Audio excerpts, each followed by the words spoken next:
All things considered, our hero had had quite a scare. Although the horses were being driven as hard as they could go, and Nozdrev's village had long since vanished from sight, buried beyond fields, slopes, and hills, he still kept looking back apprehensively as if expecting someone to appear in pursuit.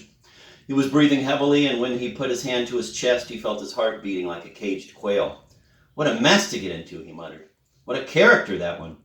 At this point, he started to direct toward Nozdrev all sorts of unpleasant and vigorous wishes, some of which even included rather impolite words. But what do you expect? Chichikov was a Russian, and, moreover, a vexed Russian. And the whole business, after all, had been no joke. Whatever one may say, Chichikov mused, if that police captain hadn't come along, I might never have seen daylight again. I might have vanished like a bubble floating on the surface of the water, vanished without descendants, unable to offer my future children either an estate or a respectable name. It must be noted that our hero was very much concerned with the welfare of his descendants. What a nasty gentleman that one was, Selifan was thinking to himself. I've never seen such a gentleman before. He deserves to be spat upon. Just think of it. It would be excusable to refuse food to a human being, but a horse should always be fed because, as is well known, a horse loves oats. Oats is a horse's treat, and to him it's what, for instance, a tasty tidbit is to us, his treat. And it didn't seem as if the horses thought too much of Nozdrev either. Both the sorrel and assessor were in a bad mood, as was even the dappled horse, although he had always received poorer oats than the other two. And even then, Selifan had never poured them into his manger without some such preliminary remark as, "Ah, you wretched animal." Still, they were oats and not mere hay, and the dappled horse could chew them with pleasure and could also stick his long muzzle into the mangers of his two colleagues to taste what sort of food they had, especially after Selifan had left. But now they'd all been given mere hay. One didn't do those things. All three were greatly displeased. But soon the resentful thoughts of all these discontented creatures were interrupted in the most unexpected fashion. All of them, including the coachman, became fully aware of the outside world only when a carriage drawn by a team of 6 was practically on top of them, and the air around them was filled with the screams of the ladies inside and the cursing of a strange coachman. "Hey, you blockhead! Didn't you hear me call out to keep to your right, you squint-eyed crow? You drunk or what?" Selifan felt that it had been his fault, but since no Russian likes to admit this, he answered with all the dignity he could muster, "And where did you think you were going in that speed? I bet you pawned your eyes in a drinking den." He then tried to back up his carriage to disentangle it from the other's harness. This, however, proved quite hopeless. Everything was completely entangled. The dappled horse sniffed curiously at the new acquaintances around him, and all the time the ladies in the other carriage were looking around, their eyes and the rest of their faces expressing fear. One of them was already an old woman, while the other was very young, 16 or so, with goldish hair quite prettily smoothed down on her smallish head.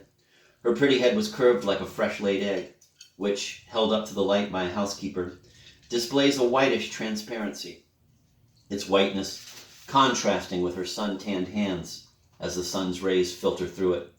Similarly, her fine ears glowed rosily in the warm light. Add to this her mouth, frozen open in fright, and the tears in her eyes, and it all made her so lovable that Chichikov couldn't take his eyes off her for several minutes, and paid no attention to the entangled horses and carriages and the shouting coachman. "What are you waiting for? Back up, you scarecrow!" the other coachman was shouting.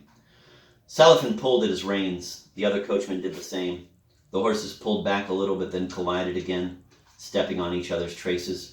Moreover, the dappled horse found his new acquaintances so enchanting that he didn't feel at all like getting out of the tangle into which circumstances had thrown him. He placed his long muzzle on the shoulder of a newfound friend, and it looked as though he were whispering to him. Nonsense, apparently, because the chance acquaintance kept incessantly twitching his ears.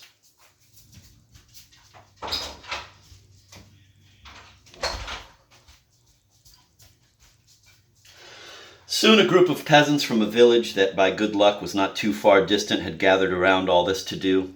Since such an incident is a boon to a Russian peasant, just like a newspaper or a club to a German, there was soon a whole crowd of them, and only the old women and small children were left behind in the village. The peasants untied the traces, a few shoves in the muzzle, and the dappled horse was forced to back up.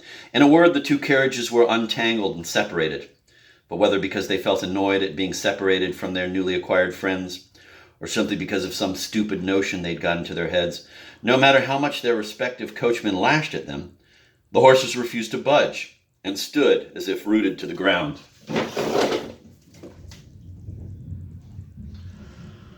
The peasant's solicitude reached an incredible pitch. Each in turn came forth with his advice. You, Andre, you hold on to the off horse and pull it away. And you, Uncle Mitye, get astride the shaft horse. Climb on his back, Mitye. Uncle Mitye, tall, gaunt, and red-bearded, climbed on the shaft horse and thus acquired a likeness to a village belfry, and even more to the sort of long hook that is used to get a bucket out of a well. The coachman whipped the horses, and again nothing happened. Uncle Mitye was not much help after all. Wait, wait, the peasant shouted. Get down off the shaft horse and mount the off horse. Let Uncle Mitye get on the shaft horse. Uncle Mitye was a broad-shouldered peasant with a pitch-black beard and a belly very much like a gigantic samovar in which enough brew could be prepared to warm up the chilled crowd of a marketplace. He willingly mounted the shaft horse, which sagged under his weight till it almost touched the ground. Now we're getting somewhere, the peasant shouted. Go on, warm him up, that light bay. Give him a little taste of the whip. That'll teach him to wriggle around like a daddy long legs. But when it was realized that no progress was being made and that the warming up hadn't helped, both Uncle Mitye and Uncle Mitye clambered on the back of the shaft horse while Andre got onto the off horse. Finally, the coachman lost patience and chased the uncles away, and it was a good thing, too, because the horses had begun to steam as much as if they dashed from one way station to the next without a breather. He allowed them a brief minute of rest, and then they started off by themselves. During all these goings-on, Chichikov had kept his eyes on the young lady. At several points he had been about to try to engage her in conversation, but somehow it hadn't come off. And now the ladies had driven off, and the pretty head with its fine features and the figure with its slender waist had vanished like a vision. And all that was left was the road, the carriage, the 3 horses, with which the reader is already familiar, Selifan, Chichikov, and the flat emptiness of the surrounding fields. In life, whether in the middle of crude, squalid poverty or among the monotonously cold, neatly dull human upper crust, a man always meets in the course of his life with a vision that is quite different from anything he has come across before, a vision that, for one moment at least, stirs an emotion in him different from those to which he is limited during the rest of his life, cutting through the sorrows of which our life is knitted. A sparkling joy flashes past, just as a splendid carriage with golden harness, statuesque horses, and window panes gleaming in the sun flashes through some poor, silent village that has never before seen anything but the local cart. And when it is past, the peasants remain sitting for a long time, with gaping mouths, and fail to replace their hats, even though by then the enchanted carriage is far out of sight. The golden-haired girl who has appeared in our narrative as if out of the blue vanished in the same way. Had we had, instead of Chichikov, a 20-year-old youth, a hussar or a student or simply a man setting out on his life's career, my God! What wouldn't have stirred in him and started to sing? He would have remained standing there, his empty stare fixed on the remote horizon, forgetful of his destination and the trouble his delay might bring him, forgetful of himself and his career and the world and everything in it.